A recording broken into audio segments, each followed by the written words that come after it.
think, a really, really good conversation that you guys have with you and your co-star, Chris Mason. I think he's an incredible young Dan. I don't know if you noticed, but he's got it's very much in the same way that Christian Slater seems to be doing a Jack Nicholson impression. It seems like he's doing like the best Christian Slater impression. I thought he was really good in that role. Oh, yeah. Yeah, he was incredible. Okay, first, before we kind of go into the conversations, I did want to ask you what it was like to just work with Chris Mason on set. Oh, it was great. Chris and I got along very, very well, very quickly. And so we had a lot of fun hanging out. And it was amazing for me because, Chris is British. And so you talk to him normally, and he's British. And then I remember the very first scene we filmed, he, put on his Christian Slater accent and just went into it. And I was like, it almost threw me a little bit because I was like, wow, that's very good. That's incredible. Yeah. I love that. I mean, you can really tell that you guys have that chemistry, and you guys are really able to go in depth on their relationship. I'm thinking of a specific moment that I thought was very chilling was when it's after the wedding, when Dan tells her, "Oh, you can make the bed." That was probably the most chilling line in the season so far. What do you remember about that, the whole wedding sequence, and what importance did that hold for the Betty character? Well, I think it's kind of the turning point. It's like, okay, well now that you're my wife, these are the things that you will be expected to do. And it was just such a natural thing for him to expect, and it almost kind of comes off harmless because it's not like he has ill intentions, but it's just this expectation of, oh, this is what a wife is supposed to do. And so I think it was really important to show that he kind of had these expectations, but Betty was above and beyond a giving wife. After that point, I think she was all right, this is my role, and she just did everything she could.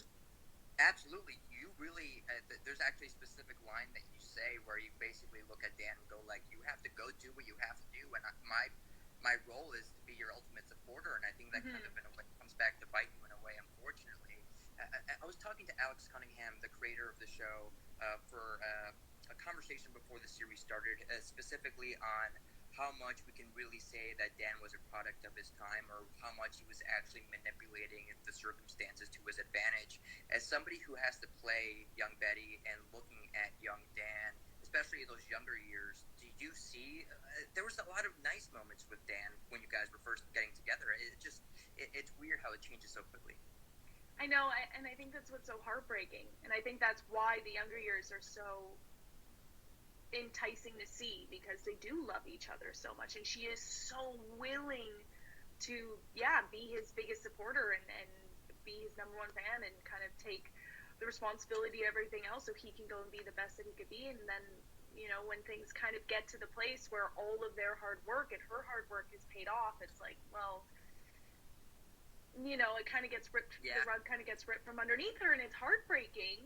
And then the whole it becomes a very heartbreaking story. And I actually, one of the first kind of heartbreaking moments, if we kind of want to go past that bed line, was when you guys start talking about the potential of having that abortion for that third child. I think that scene, that's in episode 3 at this point. I think that's a very, very vivid look at how he kind of is not as connected to this whole idea of we have to be in this together, especially in the pregnancy. It kind of seemed possibly like he was looking oh, you have to just get over this, we have to have that third child, while you were definitely looking obviously after yourself. Talk a little bit about that scene between you two. I mean, I think that kind of goes to show that, because I think she says in that scene I don't have you, Dan, I have no one. Right. And I think for him, he doesn't quite realize how hard it is because he's not really around. It's not that he's not around, but he's not around. He's not focused when he is around because he's so all consumed by his schoolwork, which ultimately she wants to support. But then she's like, well, I can't do it all. I can't have this third child because it was so hard on her physically. Yeah. But then after that, she has 2 more children, and she was pregnant 9 times in their relationship, which is just whoa. Wow. I know people don't realize that she No. had, yeah, she was pregnant 9 times, and that alone takes a toll on a person's body and their mental health and their hormones and everything that's going on, and that is also something that was never discussed while all of this was going on as well. Sure. Yeah. There's so Yeah. much behind the curtain that you really get to dive into the series, and obviously with Amanda Peet, we see later on. Um, I want to kind of ask you because I also spoke to Amanda Peet about how much she used research and how much she separated herself from the Betty that we actually knew from the 80s. What about you? Did you kind of dive into that, the real life Betty, or was it more, let's do my thing here? Well, I read up about the story as much as I could. I Right. watched as many interviews of her as I could. All of the stuff that you see and that you can find are her kind of after the incident has happened. So Right. for me, there wasn't a lot of information given on their younger years. There is about, in the beginning of the book, The 12th of Never. Yeah. I think that's what it's called. Which is what it's based on. Yeah, the show's based Yeah, on. yeah. So at the beginning part of that book does go into a bit of their younger years, but you don't get to see it. Like there isn't like any visuals or like any mannerisms or anything. So for me, a lot of it was I got to go on set and I got to watch Amanda. So I just Oh, really? yeah, for about a week and a half before I started filming.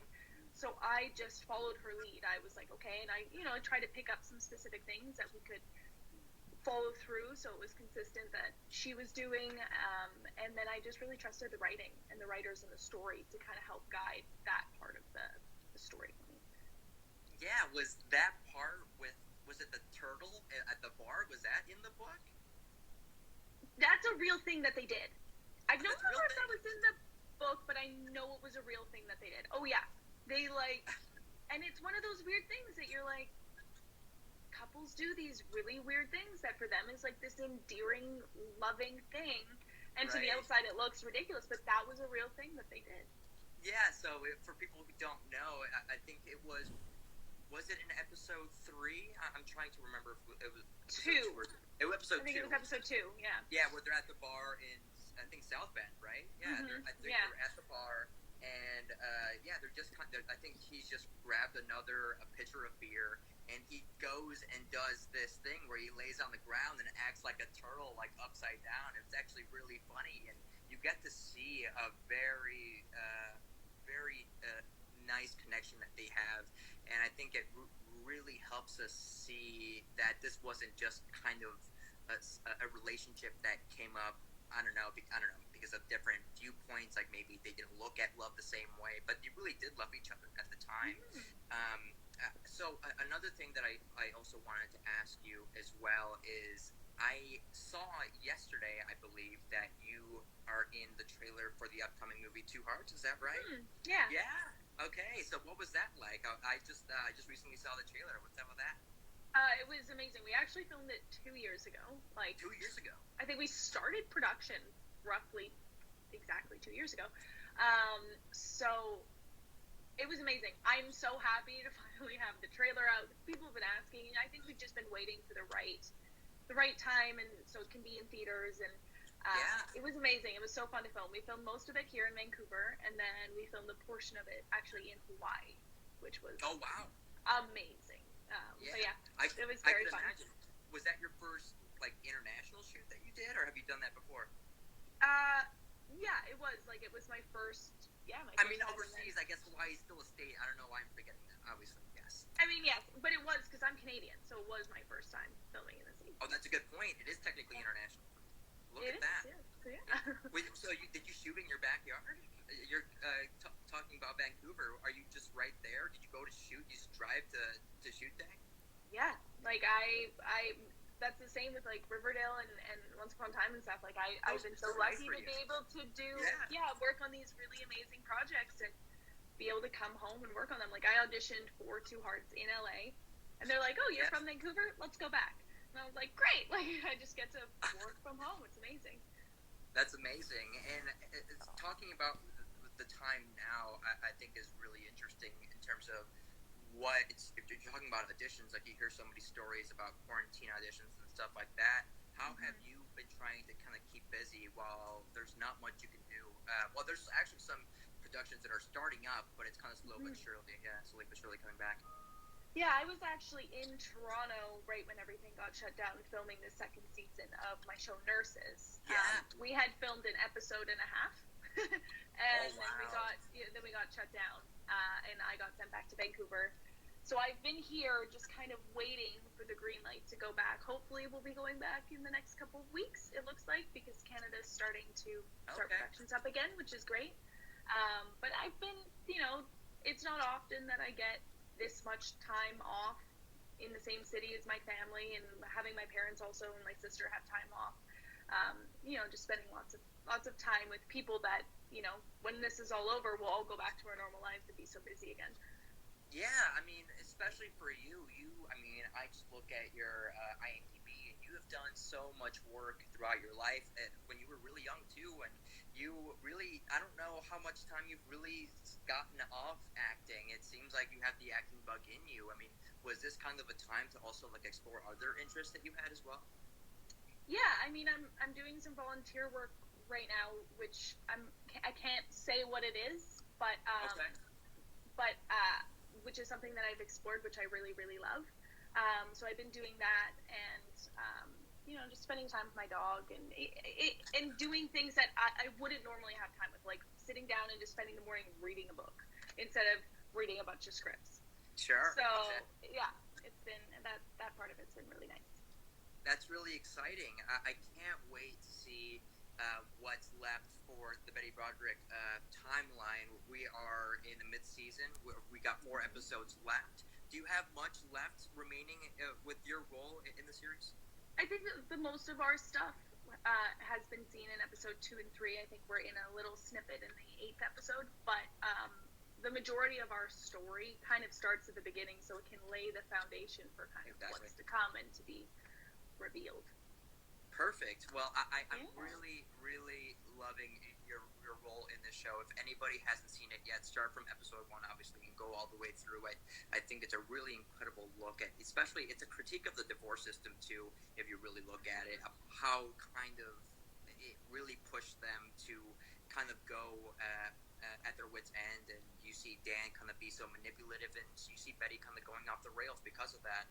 I think it's a really well worth show, and Tiera, you're doing incredible in it, and I'm really excited to be able to talk to you, and I hope to talk to you again soon. Yeah, for sure. Thank you so much. Absolutely. Thank you guys for watching. This is Omar Sanchez from EW. We'll talk soon. All right. Bye-bye now. Okay. Bye.